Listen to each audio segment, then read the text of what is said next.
જય હિન્દ મારા ખાખી નાયો દવન, કેમ છો? મજામાં ને? તો આજે 1 તારીખ અને 4થો મહિનો અને 2025, એટલે આજે આપણે પેપર સોલ્યુશન કર્યું હતું, પેપર નંબર 7. તમને ખબર છે કે આપણે દર અઠવાડિયે એકાદું પેપર સોલ્વ કરવી છે.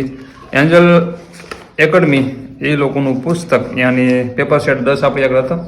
આ બુક રહી, બુકની હાલત બહુ ખરાબ કરી નાખી છે મેં, અને આજે 7મા નામનું પેપર મેં સોલ્વ કર્યું. કેમ કે મારે તમને જણાવવું પડે, કેમ કે ઘણા લોકોનો મેસેજ હોય કરુણભાઈ માર્ક્સ નથી આવતા. માર્ક્સથી કાંઈ મતલબ નહીં રાખવાનો, આપણે ખાલી ટાઈમિંગમાં પૂરું થઈ જવું જોઈએ પેપર. અમારે કંઈક 2 કલાક અને 57 મિનિટ મારે થઈ અને 2 કલાક 57 મિનિટનું પેપર આપણું પૂરું થઈ ગયું. અને મારે કંઈક માર્ક્સની તમને વાત કરું ને તો માર્ક્સ પહેલાં હું તમને પેપર દેખાડું, જોયું દેખાઈ ગયું કમ્પ્લીટ. આવું પેપર છે.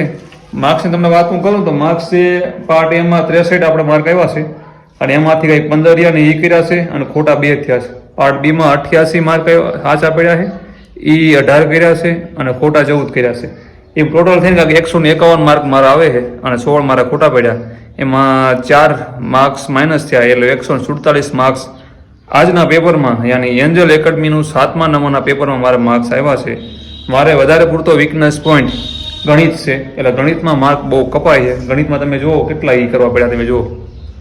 જો કેમ કે હું બધા કરતાં વધારે મહેનત કરતો હોય તો ગણિતમાં કરું છું, અને બધા કરતાં ઓછા માર્ક આવતા હોય તો ગણિતમાં આવે છે.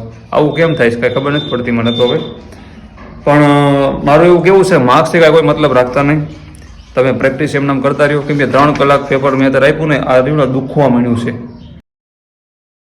3 કલાક સતત બેહવું અને થોડુંક કેવરાવ, એટલે એની પ્રેક્ટિસ થોડીક પાડજો. અને ટોપ વોચ ચાલુ કરીને કોઈ આડી પ્રવૃત્તિ ત્યારે નહીં કરવાની, સતત પેપર દેવાનું, એવું બધું કરવાનું. મેં આજે પેપર એકદમ લગાતાર આપ્યું હતું. સ્ટોપ વોચ ચાલુ કરી મૂકી દીધી બાજુમાં, અને પાણીની બોટલ બાજુમાં મૂકી દીધી, અને જે કંઈ મારે જોતી બધી બાજુમાં મેં રાખ્યું હતું. ટોપ વોચ ચાલુ કરીને પેપર મેં આપ્યું અને વ્યવસ્થિત એકદમ. પહેલાં મેં શું શરૂઆત કરી ખબર છે? આજે તો મેં થોડુંક ચેન્જ કરી નાખ્યું હતું. આ ફેર મેં ગણિત જ પહેલાં ન કર્યું. પહેલાં મેં શું કર્યું ખબર? પાર્ટ બીમાં આવ્યો ગયો. 40 ક્વેશ્ચન સોલ્વ કરીને પછી મેં ગદ્ય સમીક્ષા સોલ્વ કર્યું, પછી મેં રીઝનિંગ લીધું, અને પછી પાછો પાર્ટ બી રહ્યો ને કમ્પ્લીટ પૂરો કરી નાખ્યો. અને પછી કંઈક મારે સમથિંગ 44 મિનિટ કે 45 મિનિટ વધી હતી, અને અમારી કોણ છે મેથ્સના ક્વેશ્ચન 30 હતા, ત્યાં એટલા સોલ્વ કર્યા, અને આમનામ કામકાજ પૂરું કરી નાખ્યું આપણે પેપરનું. તો જય માતાજી. એવું લાગે ને કે તમે પેપર સોલ્વ કરતા હોય ને તો બનતા સુધી પહેલાં ગણિતને નહીં અડવાનું, પછી તમને અનુકૂળ આવે તેમ. જય હિન્દ, જય માતાજી.